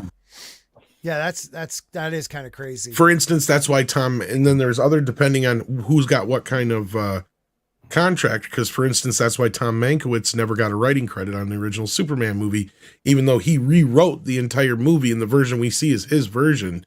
He rewrote Puzo and those other writers, and he doesn't get a writing credit. He gets a consultant credit, even though he overhauled the entire fucking thing. That's crazy. You would think he would get the writing credit, but whatever. It has something to do with Puzo and the other writers who had a contract and shit. It's really dumb, yeah. Okay. All right. Well, we'll wait for see if our boy Script can show up. And I think even the Writing Guild got involved, and so it was like really weird how it worked out. Well, I think the rules have changed quite a bit since then, but yeah, I was going to ask that question. Like, how long has that been in place, and does that change? Like, the rules must change often, right? Not often, but with the times, I guess. Like, they must be perfecting it every time. I don't know what I'm trying to say, but yeah, I think they change over time, because I've seen movies listed like with quite a few writers now, but never that many. Right. I like a dig. Outlaw says, I can see 3 writers, one who knows the lore, one with the creativity, and one who edits it down to a solid script. Any more is ridiculous. I too agree, sir. And then you need a script doctor at the end to fix whatever mistakes they made. Did you watch Obi-Wan? Sadly, yes. Okay, now that because culture doesn't count, he just adds in. What did you think about it? Because Tina Bojan, who loves everything Disney Plus recently, hated it. Well, I just noticed in our Facebook group, there's like a couple people who are like, we love it. You just hate it because it's cool to hate on and blah, blah, blah, blah, blah. Oh, that again? My response to one of those people was, well, judging by the amount of likes, which are only 8 on that post, and the amount of comments, which are only like 6, you guys are in the minority here. Accept it. Right. Like, I've heard very few people who actually like the show, and I can understand people liking it, right? Like, I'm not going to fault people for liking it. It's probably some of the better-ish stuff we've gotten out of Star Wars in the last few years, but it is a clusterfuck mess of stupid. It is just because and my response on Twitter right after watching it was, you have to try hard to be this bad with this much to work with. Yes. Right. I mean, you just give a 10-year-old this concept and they could probably do something better with it. One of my favorite responses was when Mad Mardigan in our tonight's dump chat said, I watched until the fake Jedi part. Their understanding of comedy is even more basic than anything Lucas ever tried. So I go, it only gets worse after that. And a couple hours later, he goes, holy shit, you weren't kidding. Like, it literally gets worse and worse. Like, the supposed to be 10-year-old Leia that looks like she's 6 running through the city, and he's not able to catch her. Like, just the dumb little things they do to put them in the right place. There's little things that didn't even bother me. It's like, I didn't mind so much of the casting. The casting was okay. I didn't like Reva. My other problem was, are we going to talk spoilers at all? Or yeah, if everybody's fine with that, I'm fine with that. I was going to say, because like, there's one way you could have fixed this entire show and would have been so much better. Because my problem was, you have compounded issues. Is, first of all, you set up all this stuff with Reva, fine, get that out of the way. Then you establish that Obi-Wan's been here for 10 years. Fucker's still living in a cave. Yep. Right? Like, we know he has a hut by the time A New Hope comes around. He's been living there for 10 fucking years. You think he'd have got out the goddamn cave by then. If it was a year after the fact, I could see it. Right? Not 10 years. So let's get past that. There's some really cool moments there. You kind of see Obi-Wan dealing with his daily life, because, he'd probably have to get a Joe job to survive. And, the little cute part about him trying to buy the toy for Luke and dealing with the Jawa, that was kind of funny. And Stealing that his own stuff was all parts, good. The that was stuff, funny. yeah. If you're gonna steal my parts, at least clean them up before you sell them back to me. He's like, That was cleaning kind of funny. Like that kind of stuff. And then there was a great scene between him and Owen, and Joel Edgerton's great as Owen. He's even working on his voice to make him sound a little bit more Dude, like. he sounded like. Yeah, that. he did a good job to kind of really build that bridge. Yep.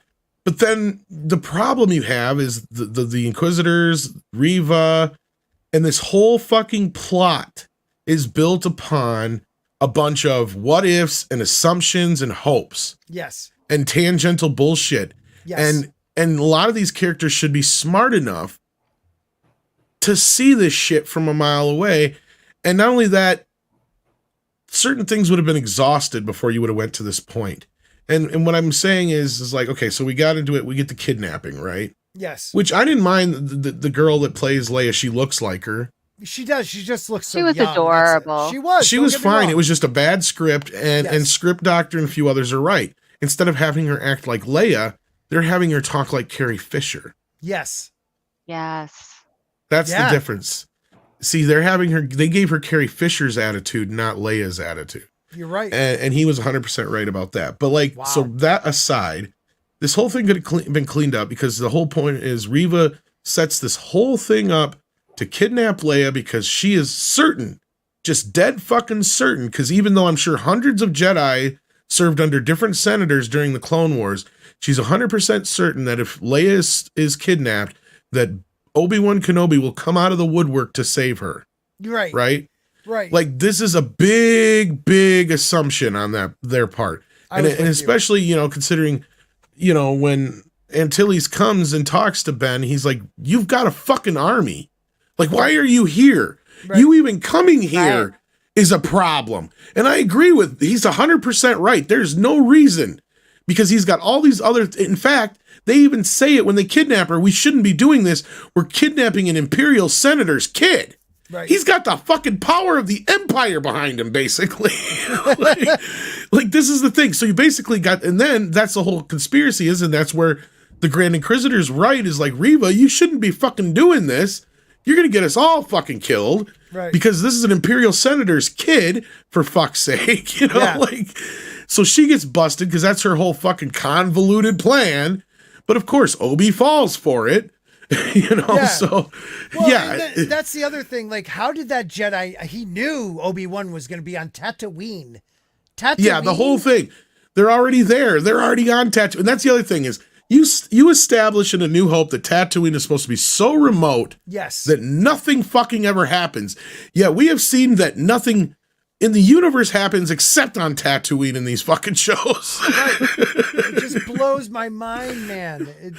The stupidity of like how they get to where they get. Like, a random Jedi just knew Obi-Wan would be there. Even after getting injured, he finds Obi-Wan going back to his cave. Like, how? Yeah. How are you sitting in a bar? It's like, if this Jedi can find Obi-Wan, somebody else is going to be able to find him. No problem. Right. Especially Darth fucking Vader. But if you knew where Obi-Wan was, why are you sitting in that bar?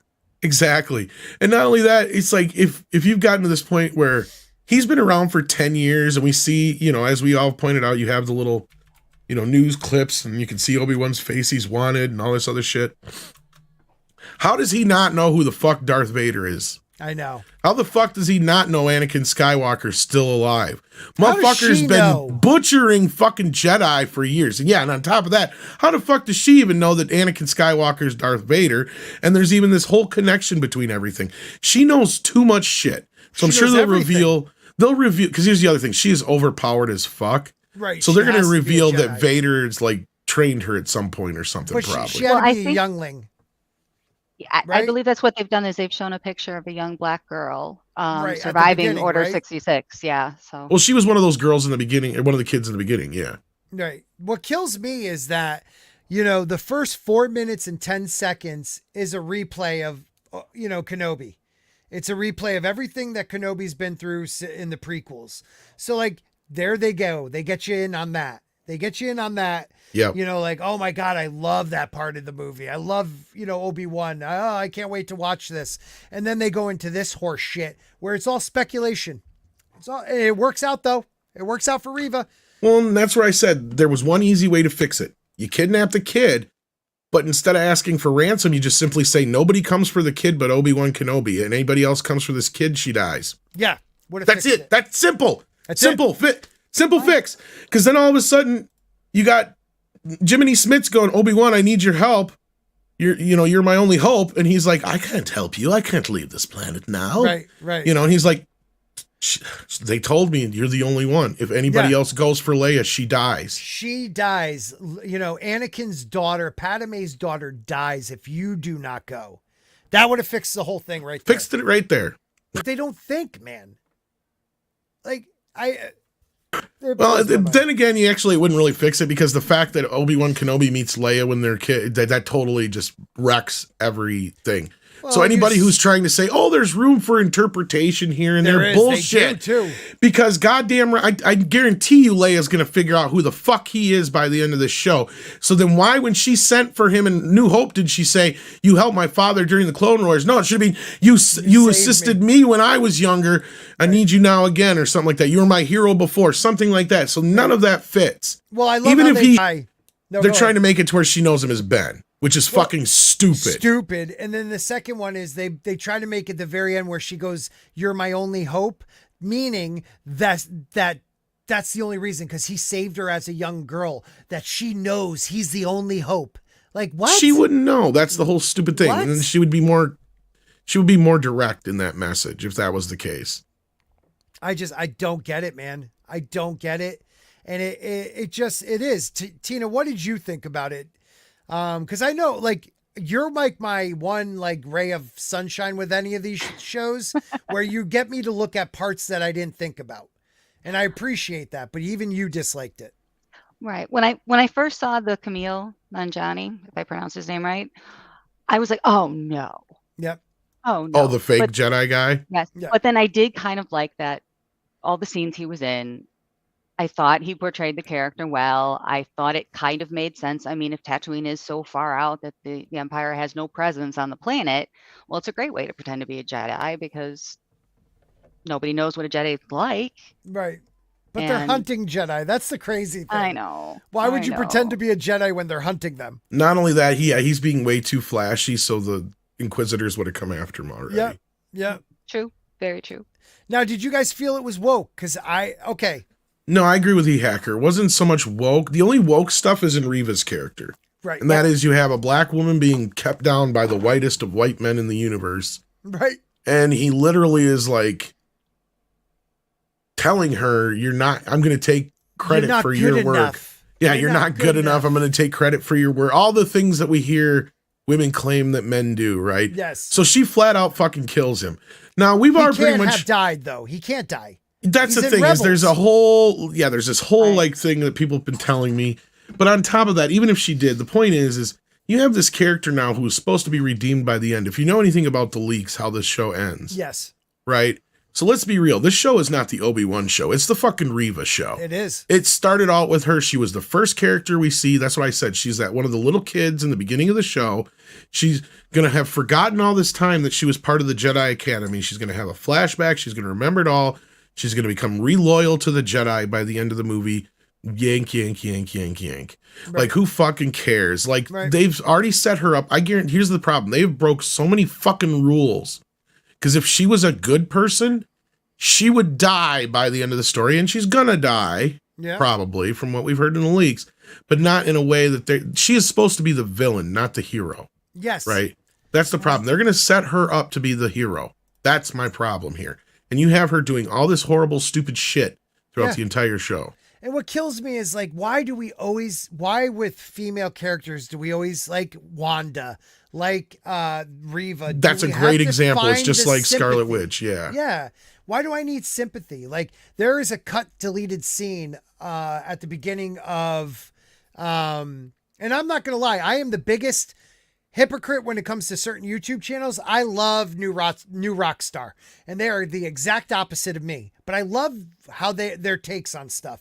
And they showed this guy Eric Voss showed talked about a deleted scene, and the deleted scene was, if I'm going to say his name, not Mordor, the other wizard. I was about to say wizard. He was the one in the first movie that started hunting down magic users in Doctor Strange because they were Malachi or whatever his name is, what's his Malakath name? or whatever his Mordecai. name. No, not Mordecai. No, Malakath or something like that. It was something close to that. We're all I know who close. you're talking about. Okay. The very first scene was supposed to be him creeping up on her, like, orchard, but what it really looks like, the devastation, and her beheading him. Like, but they were worried that, people wouldn't feel for her at the end. And it's like, that's exactly it. That's the problem we have here is you have a problem with, you have a character who's completely irredeemable. And that is the worst plot twist, is to have a character who literally set all this shit in motion to begin with, killed tons and tons of fucking people, and then at the last minute realizes, oh shit, I don't want to be the bad guy. And they change, and then we're just supposed to fucking accept it. Like, that was my biggest problem with WandaVision and the Doctor Strange film, is people are like, oh, but she realizes and she redeems herself at the end. It's like, but she's the fucking reason they're in that fucking position. Wanda like, that's never, just it. Like, never redeemed herself. Wanda how can you redeem yourself when you're the reason it's in that the things are that way? I mean, yes, you can stop, sure, and accept that you're whatever, maybe accept and sacrifice. You can have those little bits and piece moments here, but those are so overplayed and overdone. Yeah. And that's the thing, is you guys are 100% correct. We have this problem in this woke culture where you cannot have a strictly villainous person, especially if they're female. Right. You can't have it. They have to have some kind of redeemable thing, twist about them. And it's like, yeah, but they are the most irredeemable people I've ever seen in my life. In fact, I've seen more male villains in the past that didn't do as horrible shit get thrown off the top of buildings and blown up. Right. And this is what gets me. It's like, okay, so I think the worst and best villain that the MCU ever had was Thanos in Infinity War, because he was done right, that we all felt for. Okay, I understand where he's coming from, but he's still evil. That they locked on to that, and they're like, oh, okay, so we got to make sure everyone knows where they're coming from, and feel like they're good guys, but we understand why they're bad. No, there could be just someone who's bad. They're just bad. That's what I want to see. Well, Darth Vader's a very simple creature, right? He's bad because of his greed. Yes. He wanted to. I mean, you add in with the prequels, he wanted to save people he loved. Yeah. But before that, basically, it was just power, right? Yes. Vader wanted power, and he didn't want to wait. He didn't have the patience, and that's how he's presented in the original trilogy. Is, like Yoda said, the dark side is quicker.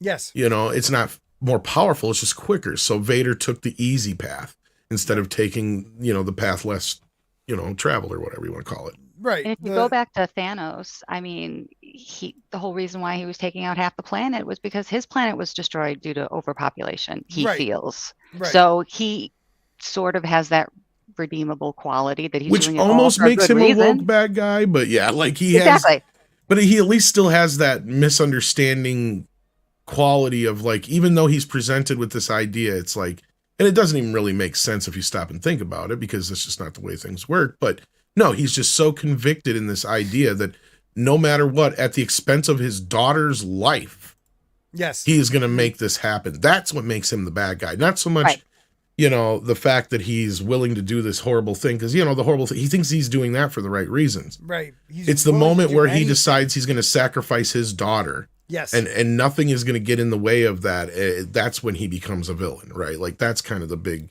piece of the puzzle to me personally. And you're right. Like he's a very good villain, like Vader, in that sense, to where he's got a simple mind and there is no getting back. Once he's convicted himself to that idea, right, that nothing is going to stand in my way, including my own daughter, including anybody else for that matter. That's kind of the same thing with Vader, right? He gains this power basically, and that's the thing, is Vader's tragedy, right? He never really fully realizes that he gained this power at the expense of his wife and kids in the process, basically. Yeah. Everything he was hoping for, the exact opposite happened, because the Emperor is pure evil and knows how to play everybody. That's made a deal with the devil, literal deal with the devil. Yeah. Literally. I love this too. Screen Rant wants you to know, Obi-Wan Star explains how Darth Vader differs from Reva. Yeah, like, what? Why do we even have that question? Like, does anybody even put them in the same category? That's the things I don't even understand. What's this even about? Like, she just believes she's the best. That's what the star suggests. Mad Black Lady does not equal Darth Vader. I'm sorry. Not at all. Not at all. Like, it just blows my mind. Where is she speak? Well, I think there is some part of Vader that knows that he was taught by the best. And, you know, I think Reva doesn't have that. I am theorizing that doubt, she does say, may exist within Vader. I'm theorizing that doubt may exist within Vader. That's things that he's always fighting against, while she has nothing that she always fighting against, because she just believes that she's the best. So in her view, Vader doubts himself. She doesn't. Vader doesn't start to doubt himself in the original trilogy until Return of the Jedi. Until Luke starts reminding him that, you know, he was going to kill Luke. Right. He was going to kill Luke. But Anakin, you know, Luke worked through love. You know, he worked through love to get his father back. Let me give you huggies, Dad. Trust me. Dad, trust me, it'll be okay. But she's better than him because she just thinks she's the best. He doubts himself. What? Like, Vader always thinks about how he could beat the Emperor. He wants to be the Sith Lord, not the apprentice. You know, like, I don't understand that. She's just trying to break the glass ceiling. Don't you understand? Yes. That glass ceiling. There is no such thing. She's trying to glass ceiling anymore. Bust through glass ceilings. Just keep busting through. Right. I watched 22 Jump Street like last week. That's fantastic. Yeah, so it just blows my mind. Like, we have, is there a pattern? Reva, Riri, Shiri. I don't know, but when I heard the name Riri, I'm like, that was never a good nickname when I was growing up. No. Yo, Riri. Yeah, it was never a good one. It was usually you're being dissed. This show, like, Boba Fett was terrible. I'm sorry, it was terrible. But at least that was just boring, not bad. I mean, it was just boring. It was just kind of like, whatever. Right. This is going off in a direction I don't understand. And I love Raging's video. He goes off on this one part. And I'm sorry, my child is here again. You guys keep talking. I'll talk about Raging in a second. Well, I'm curious to see what Culture would think about it, but he's not going to watch it. So nope. I don't blame you. Yeah, I tapped out officially. I tapped out of. I gave it a shot. I tapped out of Star Wars. I tapped out of Marvel. I tapped out. You no longer have me spending money on those products. I even knew that there was a damn good chance all those leaks were real, and I still gave it a chance. I know. One of my best friends actually called me this morning. He lives in Pennsylvania, and he was like, "I want to hear what you thought about it," because he's a huge Star Wars fan too. And I was like, it was terrible. He goes, I knew you would say that, because he's the exact opposite of me. So we started talking about it. And every time I brought up something, he goes, yeah, I know, but it didn't bother me. That's what I think we're going to run into with this one. And that's where we're going to see a difference between this and some of the other ones. Yep. Because you're going to have a lot of people that are just going to give it a pass because of Ewan McGregor. Yes. I don't know. Awesome one. Yes, a Saturday afternoon stream. We are, we're actually coming up closing on this one. We had Andre on earlier, so go back and check it. We have tonight, though, we have Gary from Nerdrotic. So that'll be our longer normal time stream. Yeah. Make sure you guys are there. Yeah. These two big streams today are awesome. amazing. I might just be back for that. We'll see. Okay. Let us know. But we are going to be closing it up. I can hear my son crying upstairs, and my mother. I did not just say that. My wife. My wife is probably overrun, even though she does a great job. She does a great job and always allows me to do these type of things. So thank you, Mrs. Spork. Any last words on Kenobi, though? Why didn't the girl climb the tree? Why run through the forest? They just showed you 3 scenes ago that she can climb like an MF, so why not? Not only that, why didn't she run back to the palace? Right. Good point. And that whole scene with Reva jumping the rooftops looked terrible. Yes. Script doctor shot that in the face, saying parkour went out in 2016 is cool. It I was was so like, parkour. damn, bro. Dude, it was no Jedi. It was parkour. That's Yeah. exactly what it was. Yeah, and he was like, that is just not cool anymore. It's not part And of he's anything. right. They did not give her a very flattering outfit. And they keep shooting her No. in some very unflattering. Oh, it's terrible. Big Angles. shoulder thought- pads, though. I thought they were going for the whole Matrix thing, you know, because she's got that long flowy coat and the A way little she was bit. spinning Yeah. around. I see what you're saying. Yeah. It was terrible. It was terrible.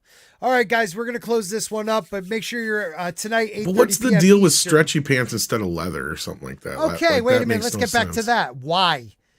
Why stretchy? But when did yoga pants come into the Star Wars world? That was my question. At least with Leia, I'll give them credit. They did like this cute little thing where they gave her like similar-ish little costumes to what we kind of, you know, she had the white overall Yes. costume. Yes. And she, you know, like there were little things to kind of call back, but they weren't exactly right. So it was cute, but it worked. But with her, like I'm looking at Reva's costume, like what the fuck is this? There's cosplay. This looks like the female version of Vader, Yep. but instead of it being the sexy Vader, it's like lesbian Vader. Bulky Vader. Bulky Vader. I just want to say that I know for a fact that Adidas is now officially in the Star Wars universe because of Casio keyboard. So Wait a minute. looking forward What? to- yeah, they're apparently an Adidas sweatshirt makes an appearance in the trailer for Casio keyboard. I did not know that. Yeah, We'll have I'll to see take if a I can look at find that. the frame. Yeah, find the frame. Yeah, I'm sorry, dude. This show, I actually wanted it to be good because Ewan McGregor is still fantastic. For what they gave him, he played that tortured, I can't do it type of Obi-Wan that still. I didn't like how they made him like him trying to use He's Jake the Force was Skywalker hard. again. Yeah, it's tough, man. God damn it. I want to give Ewan credit because Ewan's a great actor, but God, that show sucked. We're not anti-yoga pants 6, but in the Star Wars universe, we expect a little bit more. That's all. Right. Do they even have yoga in the Star Wars universe? Wait a minute. Yoga, they do not, but Yoda, they do. Yeah, I'm all in favor of yoga pants as a male person. So you can actually Wait a buy minute. you can Wait a minute, buy you want Culture male- Casino. You can buy Culture Casino leggings / yoga pants on my Steam Elements store. So yeah, For men? no. Well, I mean, the I way you guess. made that sound, it was men's yoga pants. No, oh no, I no, mean, no. they let men order them. I Yeah. mean, Okay. Yeah. That was good. Yeah. All right.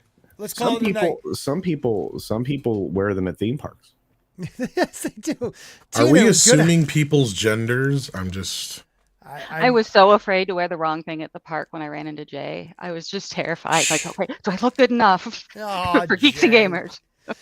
Jay, look at Jay. He wears like a Canadian bound bear costume. I mean, you don't have to worry about Jay. Yeah, you're good, Tina. I mean, you know, Jay's a normal guy. Everybody dressed better than I do. I dress like a 12-year-old, so.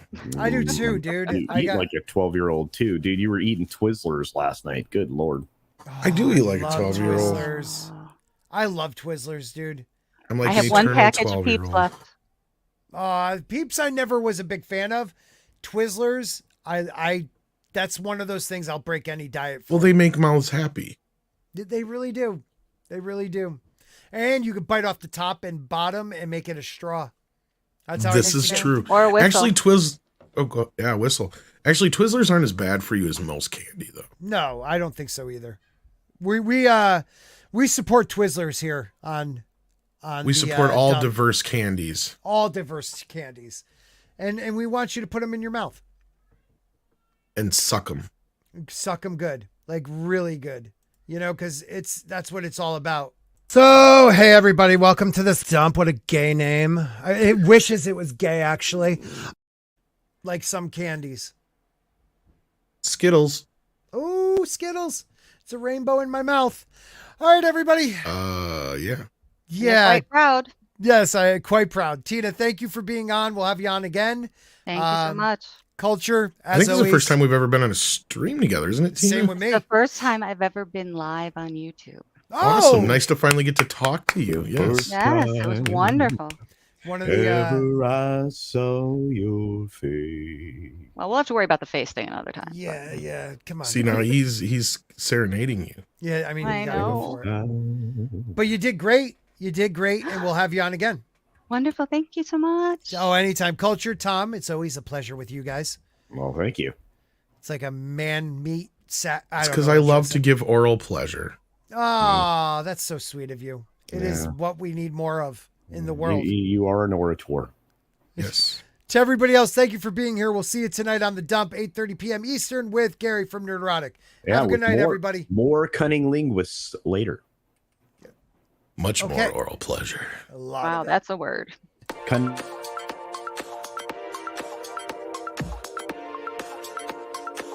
Those are not my Cunnilingus? credits. No, they're not, because you don't keep up on them. I uploaded the new credit. I'm Stop fighting. God. You mean these new credits I didn't see? The Dump is filmed in front of a live studio audience.